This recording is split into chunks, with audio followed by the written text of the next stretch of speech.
Un conte signé Nérépix. Au cœur du pôle Nord, dans l'atelier du Père Noël, une drôle de réunion se déroule entre des lutins avides de travail. Ça m'a tout l'air d'être un souhait à la fois complexe et passionnant.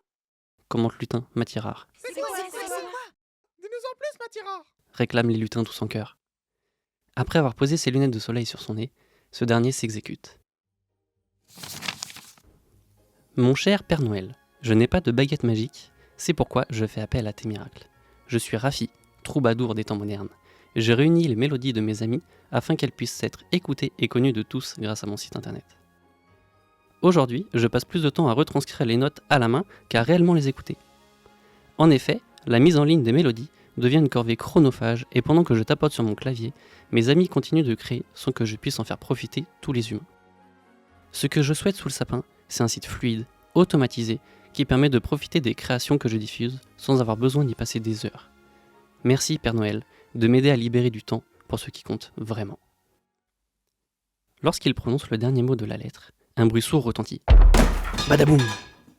Les lutins sursautent, crient à l'unisson et se mettent à courir dans tous les sens pour tenter de sauver leur peau. Alexandrin élève la voix. Top! Pas la peine d'être si dramatique, c'est simplement Lutin, Loupiote et Célestine qui rentrent. Nous n'avons pas encore remplacé les plaquettes de pâte de Rapidos. Il a de plus en plus de mal à freiner, certainement victime de son élan. Lutin Valenlien, allons rencontrer cet étrange troubadour. Après 1h15 à bord du Niklos, le renne qui ne mange que de l'herbe verte et bio, et qui freine, lui, les deux lutins entrent dans le repère du troubadour. Ils entendent au loin le son d'une cornemuse accompagnée d'un tambour et d'un pipeau. Le lutin Alexandrin a l'ouïe très affinée pour reconnaître chaque instrument. Ils suivent alors la musique et arrivent devant une porte en bois de pin massif. D'un coup, les instruments s'arrêtent, comme s'ils devinaient la présence de deux petites créatures polaires. Un loquet résonne et la porte s'ouvre sur une magnifique salle théâtrale. Bien le bonjour, Rafi. Nous sommes venus suite à votre lettre que le Père Noël a... Vous tombez à pic! Le couple troubadour manifestement joueur de cornemuse. Installez-vous sur ces poufs, j'ai vraiment besoin de vous. Laissez-moi finir ma répétition. En attendant, j'ai préparé un parchemin pour vous détailler ma demande. Durant les 2 premières heures, Valenlien et Alexandrin déroulent le parchemin infini et prennent des notes. À la fin de sa session, Rafi les rejoint et ils repartent pour 3 heures supplémentaires d'études acharnées.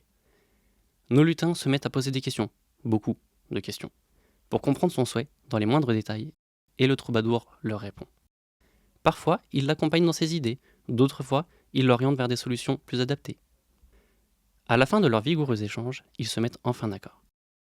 Il existe dans le monde des humains 2 logiciels de streaming musicaux en ligne, encore peu connus, qui se nomment Lumierify et 9h. Et c'est typiquement sur ce type de plateforme que les lutins du Père Noël et le troubadour tombent d'accord. En un rien de temps, pour l'espace-temps des lutins tout du moins, ils construisent pour le musicien un site internet capable de emmagasiner la totalité des titres, artistes, playlists, etc. Et il y en a une tripotée, les diffuser sur la plateforme de façon ergonomique et facile pour les fanatiques de musique lapone, fournir différents comptes administrateurs pour le troubadour, les artistes, les médiathèques, les fanatiques, etc. Un site internet qui permet aux gens du monde entier de profiter des mélodies de chaque troubadour lapon en ligne et gratuitement. Rafi les remercie en leur chantonnant son air favori, un titre bien connu de Maria Losange qu'on entend surtout en fin d'année. Les notes musicales sont portées par le vent et résonnent jusque dans le bureau où sont réunis le reste de la bande des lutins. Et la 3e lettre leur réserve une drôle de surprise.